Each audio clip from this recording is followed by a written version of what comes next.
Good morning and welcome to Homestead in the Woods. I am Catherine, and today is going to be a very different day. We have a very significant storm barreling down upon us, and so even though we're normally prepared for just about anything, there's going to be some things different with this storm that are going to cause us to need to do some different types of preps. Now, most of the time, power going out, it's not that big a deal, but what we have coming in today, later on this afternoon, is extremely high winds, blizzard conditions. I don't know if you can see Lake Huron behind me here, but the waves on that lake are going to be about 40 feet high in the center, and right here we're supposed to be getting 18-foot waves, and we can only hope and pray that it doesn't cause any erosion on our bluff here. We're sitting up a little bit higher, so we should be fine in that regard. But as you can also see, we've got a lot of trees back here, and they're all around the house, and because we are Homestead in the Woods, right? So because of that, we have a very high possibility of our home being damaged by trees coming down, and there's some pretty substantial trees around us. So we're going to be scurrying today, getting things that we might need, some wood, some cardboard, tarps, that kind of thing to secure windows and whatever in case we do have a tree hit the house. We have to make arrangements for our animals in case something comes down on them. There's a lot that we need to do, and the idea of having to do something other than our regular preps, which are always in place anyway, that's a little daunting because we know it's coming, and the meteorologists are referring to this as a cyclone bomb. So that's really kind of scary. We've been through hurricanes and tornadoes and ice storms, and so we're familiar with those, but this is different. This is the biggest storm that we've had here in the 4 years we've been on this property. So we have some different things to work with this time. So come with us as we do our preps, and then when it's all over, I'll be taking you around and showing you what all is going on. One of the things that I always want to make sure that I get taken care of before any power outages occur is I want to get my shower in, and I want to get my hair washed. And if you have long hair like I have, you would know that it's really, really hard to wash your hair in a bucket of water or a small sink. So get that done as early as you can so that you've got hot water to get your bath, and you will feel a whole lot better going into an emergency. And speaking of getting things tidied up, getting a load of laundry done if you possibly can is so important to being prepared in emergency. So if you have some clothes that you need, they're in that basket, you're going to have them ready later on. And the other thing I like to do is get out some curtains and curtain rods and put them up just in case I need to cordon off certain rooms to keep the heat in one place or another. So curtains and curtain rods. Batteries, flashlights, make sure you have plenty of all of those and you know exactly where they are. They are all over our house. Some had good batteries and were strong, others were weak, so we had to take care of that immediately. So even though we have water for drinking stored up downstairs, we are filling the bathtub here in the main bathroom so that we can use it for flushing toilets, heating and bathing, heating it and doing dishes. This is all good clean water, but it's not for drinking. We have that in a separate place.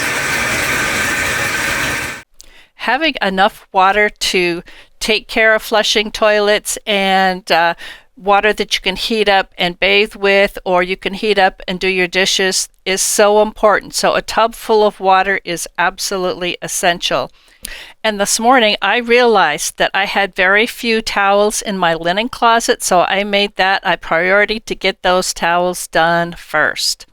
And where are your cars? You don't want to have to scrape 20 inches or more of snow off your cars. Get them in the garage, get them into a safe place so if a tree falls, it's not going to be on your car. We have a fireplace and a wood-burning stove, so we're making sure that we have plenty of wood brought into the house.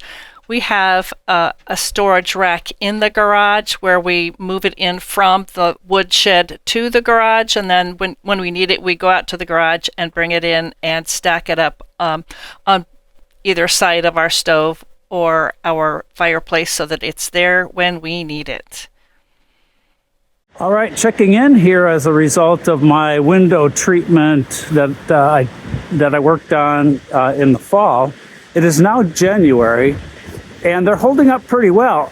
These vinyl screens, window coverings, are really holding up to the wind. We've had some serious winds already this winter, but they're really taking a big bite out of the wind, and most importantly, the bathroom is significantly warmer. So that is working, but we are on the cusp of a major blizzard. The National Weather Service is projecting wind gusts up to 60 miles an hour starting tonight, up to 18 inches of snow, and waves off of the lake up to 18 feet tall. So tonight's going to be a big test. We have a lot of work to do to hunker this place down. We're in the woods. We fully expect to lose power. We're going to have trees down. They could come down on the house because we've got some pretty significant mature trees here close enough to the house. They're all pretty healthy. And thankfully, we did trim out about 30% of the trees that were around the house, but still, with this kind of wind coming up to 60-mile-an-hour gusts, anything can happen, and we could be in for a real serious situation tonight. So we're spending the day getting ready for a situation in which we may even have to evacuate. And there's a lot of work for us to do here, and I'll keep you informed as the day goes by as to what we're doing. But the first thing I have to do is put out some suet. These birds and these squirrels, they have got to eat, and this is not going to be fun for them tonight or tomorrow, and I got to get them fed too. So first things first, our little critters are important, and that's what you do when you're on a homestead. You take care of the four-leggeds. So we'll be checking back here soon. All right, the wind is really kicking up here, and I've got to do something about this stairwell. It's a pretty steep ramp, and at the base of the door it's probably 9 feet tall. And because it is a cavity, the wind rolls right off this direction, right off the yard, and dumps a ton of snow in the stairwell. And you can see I've recently had to carve out with the snow shovel, and it has gone as high as the lower pane of glass. So with 20 inches of snow coming, maybe up to 20 inches of snow, I can see this entire stairwell filling up with snow, and it's going to be really difficult for me to shovel that out, especially given that I have got to throw that snow up 8 feet up or more, 9 feet, and out of the stairwell. I'm just getting a little too old for that. So I'm going to try to prevent the drifting from occurring in the first place, because 18, 20 inches of snow, 40 to 60 mile an hour winds, that's going to fill up. So my plan here is, and you can see I've already brought in some cinder blocks. I'm going to cover this whole well with tarp, anchor it down with cinder blocks on both sides, 3 here and 3 here. And then when the wind rolls off of the lake through the backyard, it's hopefully going to blow right over the stairwell and off into another direction off the yard. And it will not fill up my stairwell. And I'll have that much less work to do tomorrow, which is going to be probably spent digging out, removing deadfall. And I've already had 1 tree fall. So I know the wind is really picking up. 1 dead tree already. Actually, it was a live tree about 6, 7 inches in diameter has already fallen. I was standing like 20 feet away from it. So we got to get to work here. The longer we wait, the harder it's going to be to put this tarp down. So let's see what happens.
So here is that project.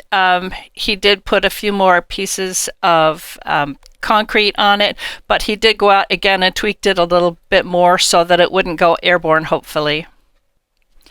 And if you have natural gas or propane that serves your house, make sure that you know exactly where the shutoff valve is for that gas, whether it's propane or natural gas, so that you can turn it off in the event that your house is damaged to the extent that it would be unsafe to keep the gas on in your house. And practice doing that before there's an emergency. Also, you need to make sure that you know exactly where the master breaker is in your house.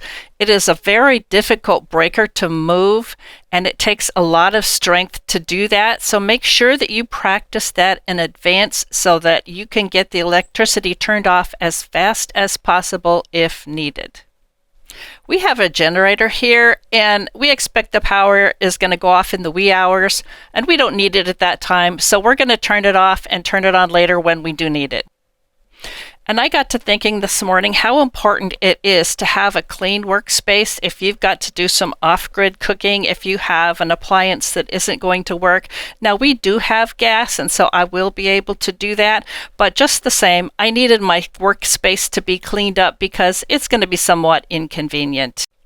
Normally, we have an automated coffee pot that makes our coffee and it's ready for us in the morning we get up, but that's not going to be the case most likely tomorrow. So I have my coffee pot out here. It's a percolator, and I just wanted to make sure that I would have my coffee because no day starts without coffee. So get those important things ready so that they're available for you. And last but not least, make sure that you've got plenty of food available that is easy to prepare, doesn't take a lot of time, doesn't use a lot of resources for heat. We have spaghetti sauce that I have canned in the past. We've got some canned tomatoes. I've got freeze-dried piece of carrots and zucchini. There's plenty of things that you can have available to use so that you can make simple, fast to prepare meals. Another example is I've got some soups here that I canned on my own. I've got some pulled pork here. Whatever your family likes, make sure you have plenty available. And of course, make sure you've got pasta, whether it's egg noodles or spaghetti or the little bow ties. Have some things available that your family likes that will make it different in case you do have to be creating some meals for about a week or so, which we have had to do on many instances during an emergency. So this was our waterfront this morning, about 8 o'clock this morning. It kind of had a really strange, surreal look to it, just kind of shimmering. And I guess that's what you would call the calm before the storm, because it was really very strange in appearance. And compare that to just 4 hours later, it's the same view, but look at the waves. You'd never think that a lake would have waves like an ocean, but it certainly does. And so that's the way it's looking. It's probably even worse right now. It's about 10 after 5 on the same day, so the waves have been building up greater and greater all day long, and so at this point they're probably even more so. And tomorrow morning we will be back with a new video so that you can see what all happened during the night when the storm is going to be at its worst. Well, we are in now. We've taken care of all the chores that we possibly can take care of outside. And so it's getting kind of miserable out there. I'm going to turn the camera around so you can see what it's doing right now. But the snow has started, the wind has started, the waves have gotten big. So I'm going to turn it around and you can see what it's doing now.